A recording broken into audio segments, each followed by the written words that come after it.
buenos días mis hermanos, bienvenidos a nuestro canal Palabra de Vida. Acompáñanos en esta mañana a estudiar la Palabra del Señor. Hoy vamos a estar estudiando el capítulo 17 de Primera de Samuel, verso 1 al 30, que lleva por título Goliat desafía el ejército de Dios. Como siempre vamos a leer nuestros versos de partida. 1 al 4, honrando siempre al Padre, al Hijo y a su Espíritu Santo, y dice así su palabra. Los filisteos juntaron sus ejércitos para la guerra y se congregaron en Soco, que es de Judá, y acamparon entre Soco y Aseca, en Efes Damín. También Saúl y los hombres de Israel se juntaron y acamparon en el valle de Ela, y se pusieron en orden de batalla contra los filisteos, y los filisteos estaban sobre un monte a un lado, e Israel estaba sobre otro monte al otro lado, y el valle entre ellos. Salió entonces del campamento de los filisteos un paladín, el cual se llamaba Goliat de Gat, y tenía de altura 6 codos y 1 palmo. Oremos en esta mañana. Padre que estás en gloria, poderoso Dios, al único y soberano Dios, a quien sea toda gloria, imperio y majestad. Delante de ti venimos en el nombre de tu Hijo Jesucristo, maravilloso Dios, pidiendo como siempre que tu poder, que tu Santo Espíritu, Señor amado, sea usándonos en esta mañana como un canal de bendición, Padre Santo, para que estos versos que vamos a estudiar, Señor mío y Dios mío, hagan nido en nuestros corazones. Padre Santo, que nos recuerdes una vez más que tu poder, Señor mío y Dios mío, es grande, Señor amado, que tú eres el Todopoderoso, Señor mío y Dios mío, el Dios de Abraham, de Isaac y de Jacob, pero también ahora el Dios nuestro, al cual en el nombre de tu Hijo Jesucristo nos acercamos pidiendo su favor. Una vez más, Espíritu Santo, te entregamos el tiempo. Sé nuestro Maestro y nuestro Enseñador. Todo esto lo pedimos en el santo nombre de Jesucristo, tu Hijo amado y nuestro Señor. Y todos decimos, amén, gloria al Señor. La semana pasada, el Señor envió a Samuel. Y le pido disculpas porque hablando de Saúl y de Samuel, en ocasiones volteo los nombres, pero yo sé que el Espíritu Santo lo acomoda en su corazón y lo corrige, y le pido disculpas, ¿verdad? La semana pasada el Señor lo envió a la casa de Isaí para así ungir el reemplazo de Saúl.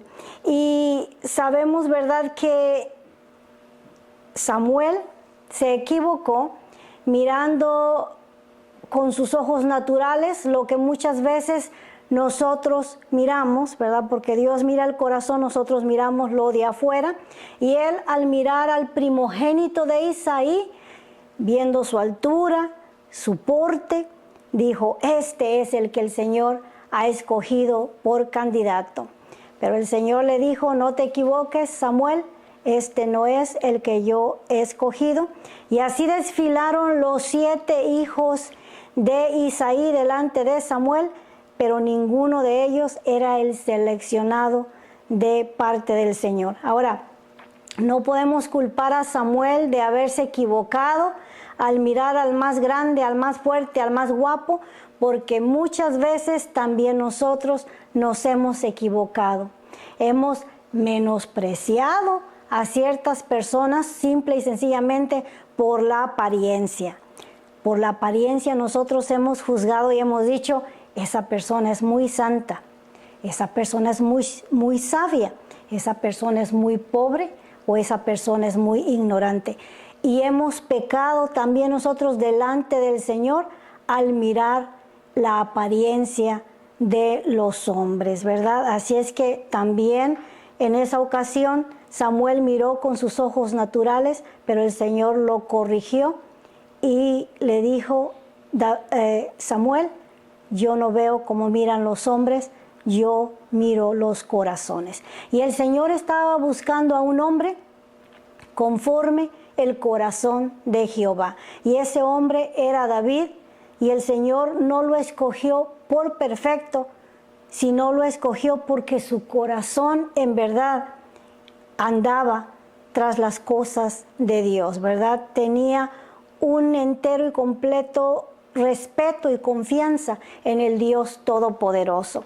Ahora Samuel dijo: a ninguno de estos ha escogido el Señor. ¿Habrá algo otro de tus hijos? Y él dijo: sí, el menor, el cual está apacentando las ovejas. Dice: pues hazlo llamar, porque no nos sentaremos a la mesa hasta que no yo haya hecho lo que el Señor me envió a hacer. Y cuando apareció aquel jovencito adolescente, pelirrojo y hermoso, el Señor le dijo: este es al que tú debes de ungir. Gloria al Señor. Ahora,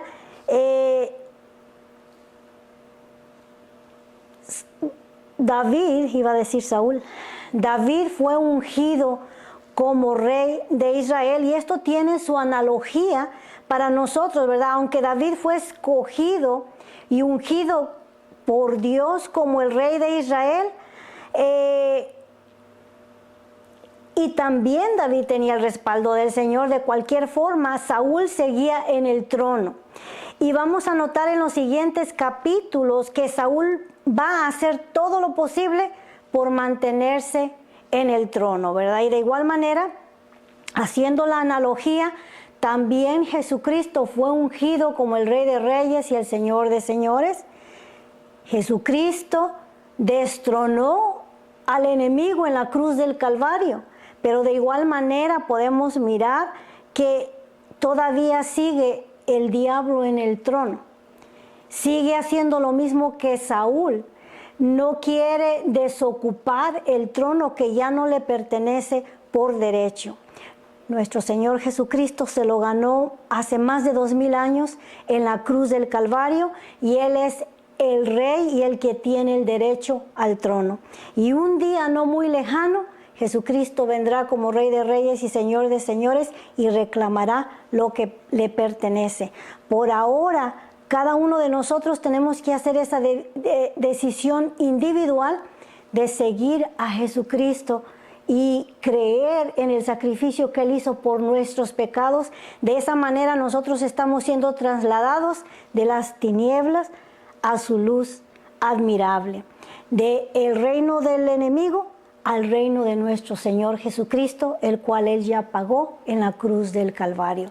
El enemigo sigue terco y trata también de ocupar las mentes de la gente para que no acepte a Jesucristo como su dueño, Señor y Salvador. Porque yo estoy seguro que si las personas estuvieran en su mente libre, no habría persona que rechazaría el plan de salvación. Sin embargo, hay muchos que se les presenta o que les presentamos el plan de salvación y no lo acepta. ¿Por qué? Porque la misma palabra del Señor nos dice que el enemigo tiene cautivos sus pensamientos. Así es que sigamos orando, reclamándolos para Cristo, y el Señor nos capacitó con armas, y nos dice ahí en 2 de Corintios capítulo 10 verso 4 al 6, porque las armas de nuestra milicia no son carnales, son espirituales y poderosas para la destrucción de fortalezas. Así es que ahora estamos en guerra, y esa guerra es espiritual. Gloria al Señor. Así como David fue ungido como rey, no lo vemos en este momento ocupando el trono. Saúl lo sigue ocupando, pero el derecho es de David, porque el Señor ya lo ungió como el rey de Israel. Ahora continuamos con un clásico. Este capítulo 17 de Primera de Samuel es un clásico. Historias, ¿verdad?, que han ocupado o han ganado el corazón de los niños, ¿verdad? La admiración de David, que se enfrentó a este gigante. También ha sido los mensajes o la inspiración de muchos predicadores, gloria al Señor, que han usado como títulos enfrentando a los gigantes de tu vida, o las 5 piedras de David, ¿verdad? Y las 5 piedras las relacionaron con obediencia, oración, compañerismo, adoración y con testificar la palabra del Señor. Pero en sí, mis hermanos, a pesar de que han sido buenos mensajes, no podemos salirnos del contexto de la historia, porque vamos a mirar que aunque David recogió 5 piedras del arroyo, solamente usó una.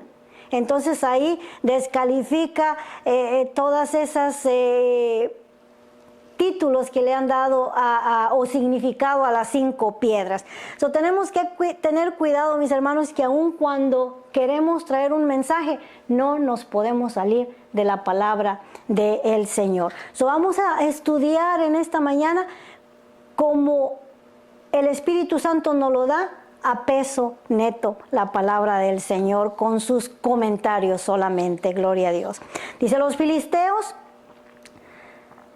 juntaron sus ejércitos para la guerra y se congregaron en Soco, que es de Judá, y acamparon entre Soco y Aseca, en Efes Damín. También, y el verso 2 dice: también Saúl y los hombres de Israel se juntaron y acamparon en el valle de Ela, y se pusieron en orden de batalla contra los filisteos. Y los filisteos estaban sobre un monte a un lado, e Israel estaba sobre otro monte al otro lado, y el valle entre ellos. Salió entonces del campamento de los filisteos un paladín, el cual se llamaba Goliat de Gat, y tenía de altura 6 codos y un palmo. Este es el escenario, y esto es lo que está ocurriendo ahí en el campo, en el valle de Ela. Gloria al Señor. Dice que los filisteos se agruparon su ejército, y también Saúl juntó su ejército para venir contra ellos, ¿verdad? Y miramos que ninguno ni otro se animaba a venir contra el enemigo, o sea, a iniciar la batalla. Los del pueblo de Israel se encontraban en la parte de arriba, en el monte. El valle los dividía, y abajo estaban los filisteos entre 2 montes. Ahora, los israelitas estaban arriba. Venir de bajada era mucho más fácil, pero los filisteos no se animaban a comenzar la batalla e ir de subida, porque obviamente es desventaja y es más difícil. El problema era que, a pesar que los de Israel tenían la ventaja de estar arriba en el monte, había ahí un gigante, el cual nos menciona aquí la historia, de nombre Goliat, de alta estatura. Dice que su estatura era de 6 codos y un palmo. Cada codo equivale a 18 pulgadas.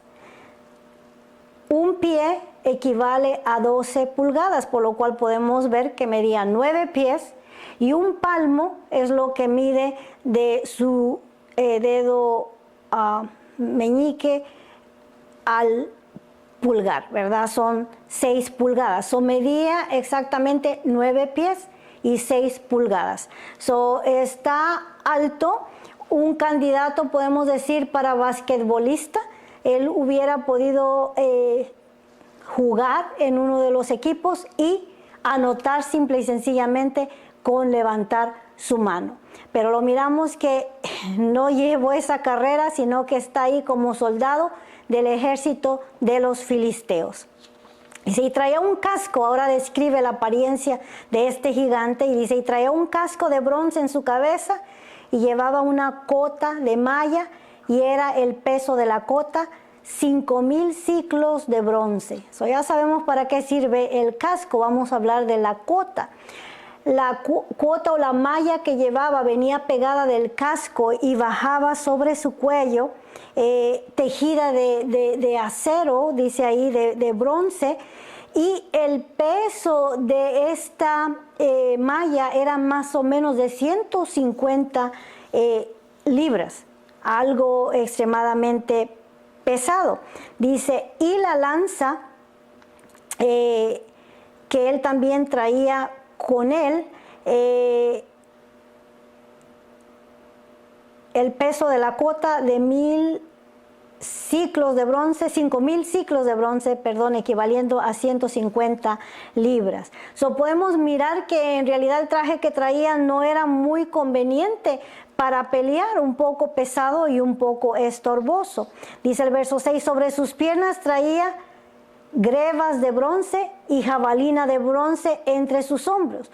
Traía protección para todos los órganos vitales del cuerpo. En pocas palabras, no había manera de infiltrar y tocar un órgano vital para quitarle la vida. Traía protección en la cabeza, traía la malla, traía las hombreras que le protegían también el corazón, y aún las piernas las tenía protegidas. El asta de su lanza era como un rodillo de telar, o sea, extremadamente grande, pesado y grueso, y tenía el hierro de su lanza 600 ciclos de hierro, e iba su escudo delante de él. Se cree que la lanza era aproximadamente 20 libras de peso, y en realidad para un hombre común es difícil pelear con una arma de 20 libras con una sola mano. Su traje no era el mejor para la guerra, sin embargo, estaba diseñado para otra cosa. Dice, y se paró y dio voces a los escuadrones de Israel diciendo, ¿para qué os habéis puesto en orden de batalla?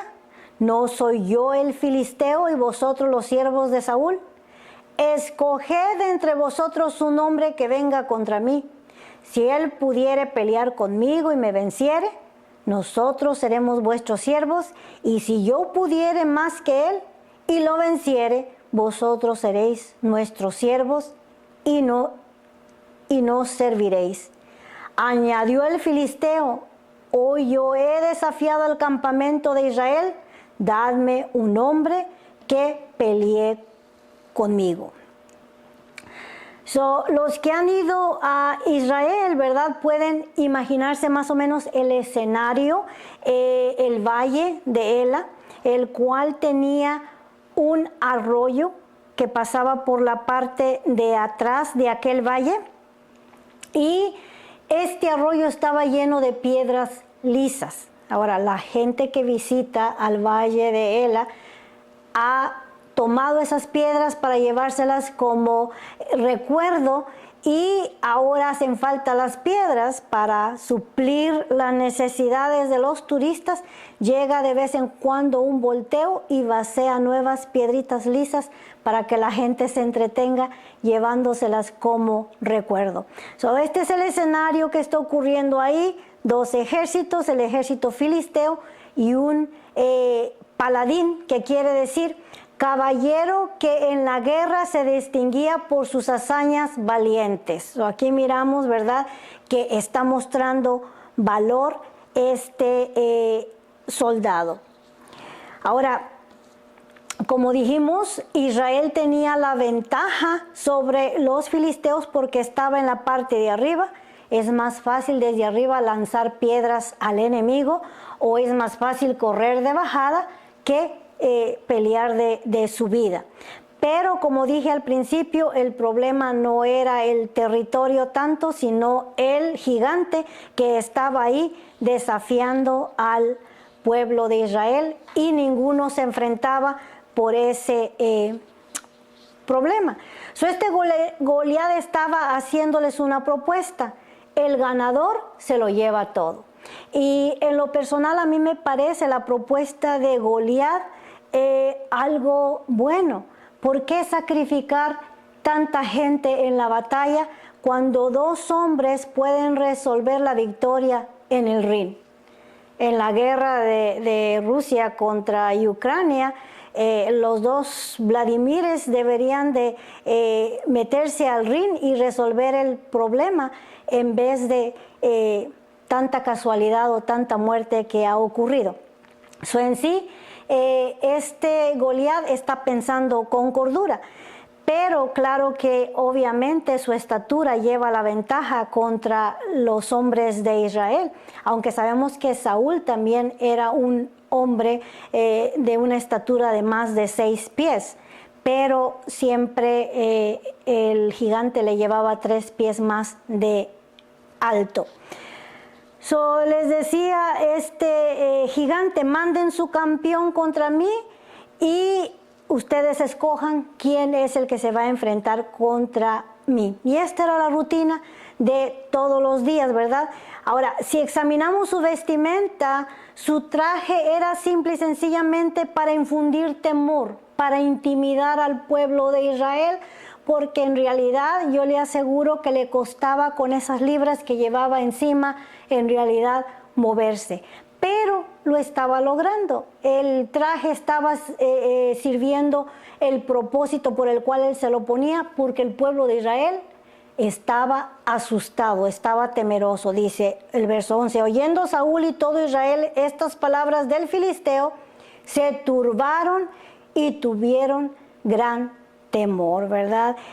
Cuando nosotros quitamos la mirada de el Todopoderoso, del Rey de Reyes, del Señor de Señores, y la ponemos a lo que está delante de nosotros, el miedo siempre va a tomar control. Yo siempre he dicho, mis hermanos, que nuestra fe cancela el miedo, pero también si dejamos que el miedo se apodere, el miedo cancela nuestra fe. Y aquí miramos que eso ocurrió en el pueblo de Israel. Se intimidaron ante el tamaño de este hombre y eso canceló su fe. Cuando ellos ya habían visto la mano de Dios, cómo los ayudó contra los filisteos. Esta era la segunda guerra a la cual se enfrentaban. Ya habían peleado con ellos anteriormente bajo la dirección de Saúl, claro, y el Señor les dio la victoria. Aquí está nuevamente con una guerra nueva. Ahora, mientras tanto, vamos a ver lo que ocurría allá en el rancho de David, dice el verso 12.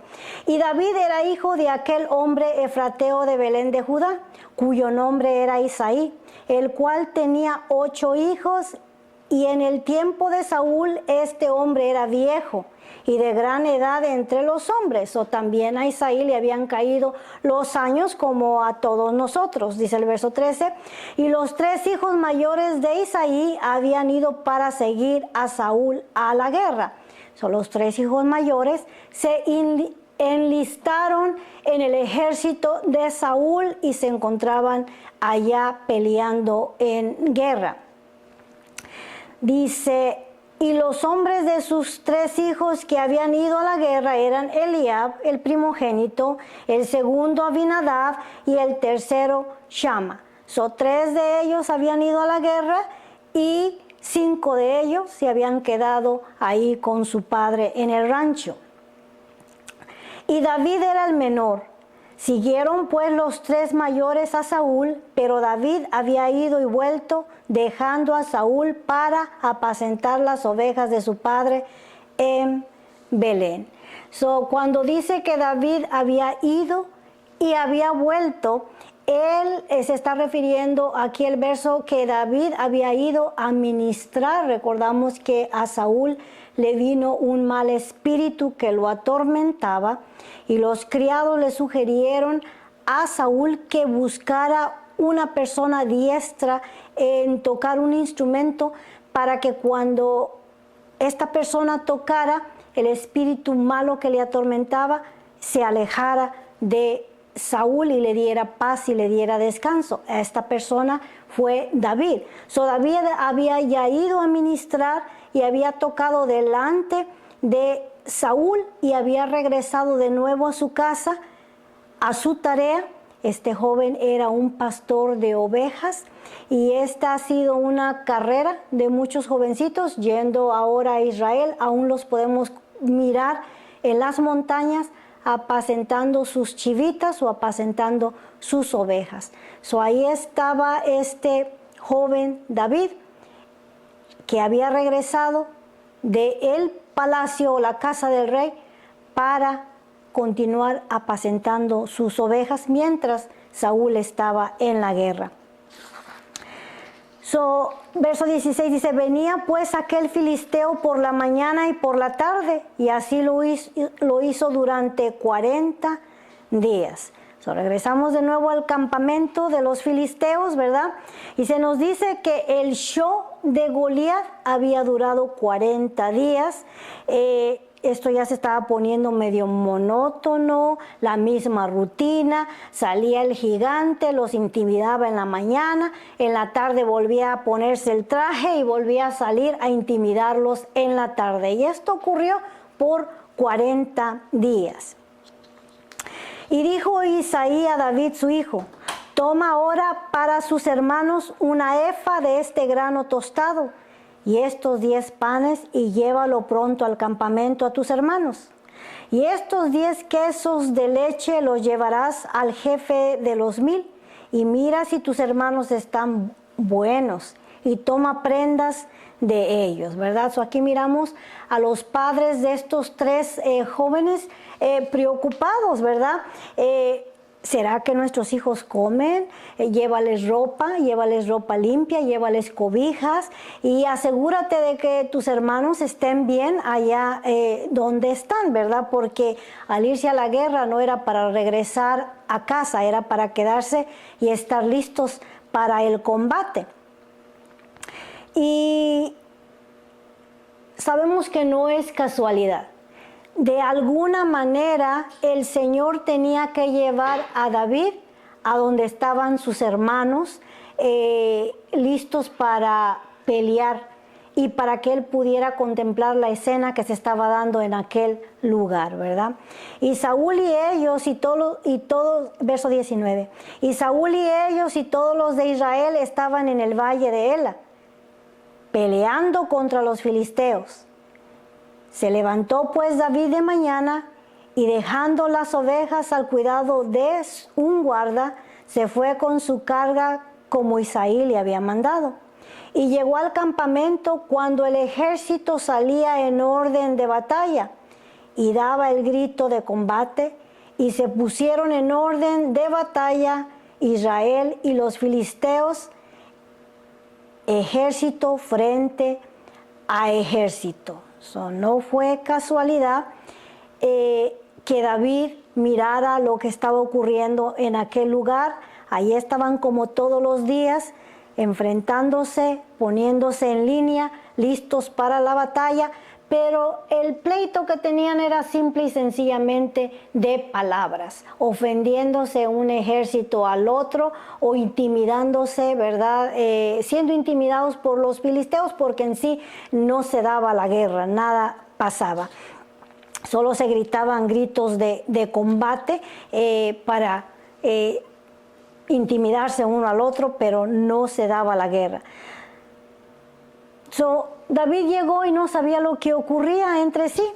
Dice el verso 22, entonces David dejó su carga en medio del que guardaba el bagaje y corrió al ejército y cuando llegó preguntó por sus hermanos si estaban ahí.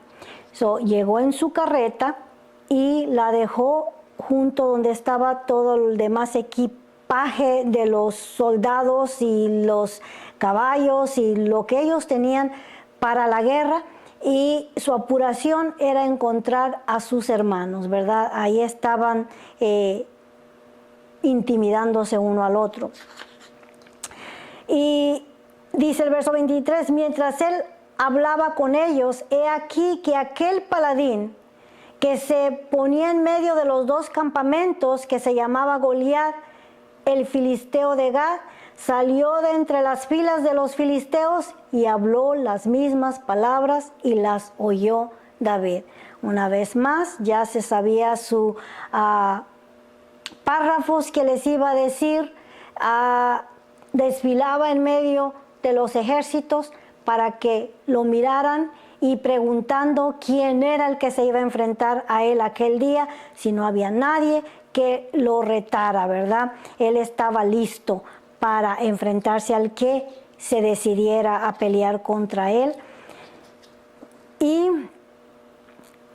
los de Israel corrían atrás de las filas cuando lo miraban. Le tenían miedo, seguían intimidados por el gigante. Verso 24 dice, y todos los varones de Israel que veían a aquel hombre huían de su presencia y tenían gran temor. Y cada uno de los de Israel decía: ¿no habéis visto aquel hombre que ha salido? Él se adelanta para provocar a Israel. Al que venciere, el rey le enriquecerá con grandes riquezas y le dará su hija y eximirá de tributos a la casa de su padre en Israel. Entonces habló David a los que estaban junto a él diciendo: ¿qué hará al hombre que venciere a este filisteo? Y quitará el oprobio de Israel. Porque ¿quién es este filisteo incircunciso para que provoque a los escuadrones del Dios viviente? Y el pueblo le respondió las mismas palabras diciendo: así se hará al hombre que le venciere. Y oyendo hablar Eliab, su hermano mayor, con aquellos hombres, se encendió en ira contra David y dijo: ¿para qué has descendido acá? ¿Y a quién has dejado aquellas pocas ovejas en el desierto? Yo conozco tu soberbia y la malicia de tu corazón, que para ver la batalla has venido. Eso no le fue muy bien a David con sus hermanos, ¿verdad? Él estaba interesado en saber cuál es el premio. Y en realidad no era el premio el que motivaba a David a hacer aquellas preguntas, sino el oír a este filisteo, a este hombre, expresarse de esta manera contra los hijos de Dios, ¿verdad? El ejército de Israel, y contra el Dios de Israel, ¿verdad? Él está tomando las cosas en serio, no está mirando como el ejército está mirando, ¿verdad? Porque ahí están ellos temerosos, y su hermano lo reprende. Le dice: por tu curiosidad has venido aquí, veniste a complacer tu curiosidad, a mirar qué está pasando aquí en la guerra. Y sabemos que David era el menor de 8 hermanos. Y sabemos también que muchas veces al menor lo sobreprotegen. Aquí estaban tratando de mandar de regreso a David a su casa para protegerlo, pero él sigue interesado y se va a consultar a otra persona y a que le den información de lo que está pasando. Verso 29 dice: David respondió: ¿qué he hecho yo ahora? ¿No es esto mero hablar? ¿Qué cosa hice? ¿Qué dije de malo? ¿No hay aquí una causa que pelear? ¿No están viendo a este hombre cómo está hablando contra Dios y contra nosotros? ¿Es algo de malo que yo quiera interesarme en lo que está pasando? Y apartándose de él hacia otros, preguntó de igual manera, y le dio el pueblo la misma respuesta de antes. Él preguntaba qué es lo que el rey ha prometido. Y le volvieron a explicar: el rey ha prometido perdonarle los impuestos al que venza a Goliat, y no obstante le dará también a su hija. Y yo estoy segura que si hoy en día se nos diera esa propuesta, con mucho gusto escogeríamos, ¿verdad? O pelearíamos por tal de que nos quiten los impuestos, porque en este estado los impuestos nos están ahogando, ¿verdad? Ahí había una buena causa. Imagínense, Isaí no tenía que preocuparse más por pagar impuestos, ¿verdad? Si su hijo salía vencedor. Ya no está tan interesado en la hija del rey como que le perdonen los impuestos. David está interesado en enfrentarse al gigante, no por los premios que el rey promete, sino por la manera despreciable que este hombre está hablando, ¿verdad? No se le puede tolerar. De esa manera lo miró David. Hay que taparle la boca. Y miramos a David que él tiene la perspectiva correcta. Él está convencido que Dios es el Todopoderoso. No es ahí pobre David, sino pobre gigante. Él entiende que el gigante no se va a enfrentar a David, sino al Dios Todopoderoso. Así es que no se pierda la siguiente semana la el combate entre Goliat y David. Amén. Vamos a orar para ser despedidos. Padre que estás en gloria, poderoso Dios, gracias una vez más porque tu palabra nos ha recordado grandes verdades, Señor mío y Dios mío, que tú sigues en tu trono de poder, maravilloso Dios, y que con confianza podemos decir, mayor es el que está con nosotros que el que está en el mundo, Señor, que con toda confianza podemos enfrentarnos a nuestros gigantes sabiendo, Señor mío y Dios mío, que tú los vas a derribar para tu gloria. Gracias por las victorias que nos permitiste ganar esta semana, maravilloso Dios, y por las que tú nos vas a permitir ganar esta semana próxima. Bendice a tu pueblo, Señor mío, Dios mío, mira sus necesidades, sean físicas, sean materiales, emocionales o espirituales, Señor. Seguimos creyendo que tú tienes la solución, Señor mío y Dios mío. Camina, Espíritu Santo, con nosotros y no nos sueltes de tu mano poderosa. Todo esto te lo pedimos en el poderoso y santo nombre de Jesucristo, nuestro Señor. Mis hermanos, que el Señor les bendiga y les regale otra gloriosa semana.